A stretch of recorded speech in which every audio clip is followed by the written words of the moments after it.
Mwiriwe abandi muraho abatamperuka, ngiye kubereka uko wabigenza igihe amarezo yanze muri telefone ya internet ikagenda gakeya bikanga, amarezo muri telefone bikanga, mbese wabikora gute?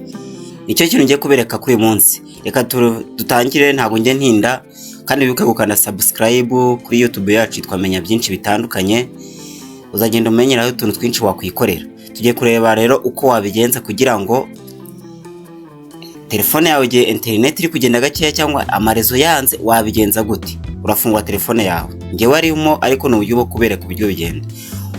Reka nzamure ujya ahantu handitse setting, ndakeka muri kwabona kuri setting, ndakanze. Nyuma kujya kuri setting bagenda uhitemo ahantu yitwa handitse ngo system,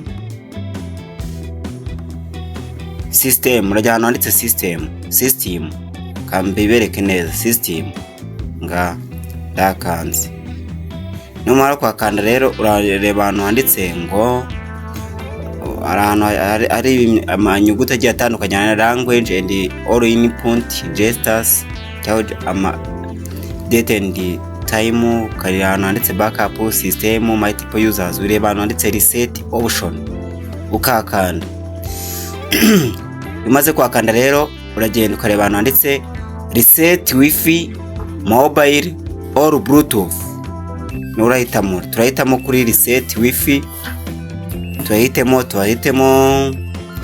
gukoresha telefone. Murabona ko nayifashe mu ntoki, ni ka Airtel Imagine ndi kugira mu ihangana, ariko uragenda ukanana handitse reset, muri kubona neza reset wifi mobile and bluetooth. Ntago ariho nkanze we, kansubira inyuma reset wifi and bluetooth na nima kana mana ngo wifi mobile data, muri kubibona neza, muri kubireba mobile data reset setting. Urahitamo, urabanza urebe kuri Airtel, urabona ko mfitemo simukadi ebyiri hasi, uri kubibona kamabereka ahangaha. Urabona ko mfitemo simukadi ebyiri, Airtel na MTN. Niba ari Airtel yabuze amarezo, ni kuri Airtel nyine wakanda wegumishaho, none uhita ukanda reset, wongera ukande reset. Ndayikanze,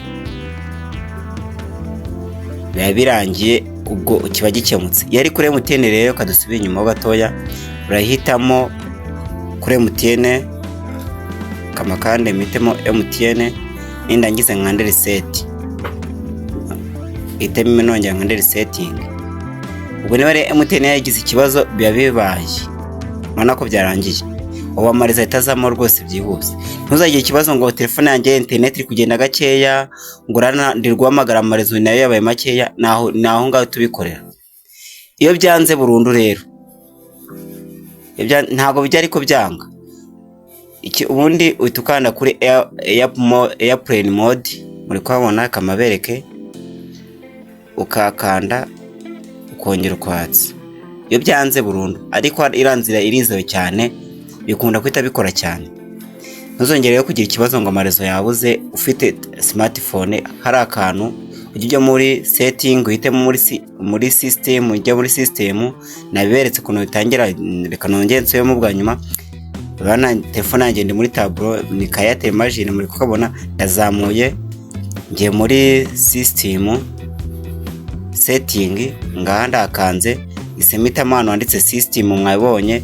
Amara kwakanda kuri system nkahita mitamo hano handitse reset option, namara kwakanda reset option nkahita mitamo reset wifi mobile and or bluetooth, kakanda ugahitamo MTN niba ari ushaka kuresetinga cyangwa Airtel ukaresetinga, bitabisubira ku murongo neza cyane.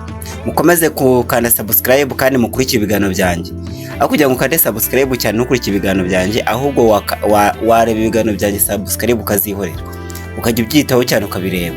Ariko niba bikunze kanda like usharinge, ni byiza cyane. Ukomeze kugira umunsi mwiza.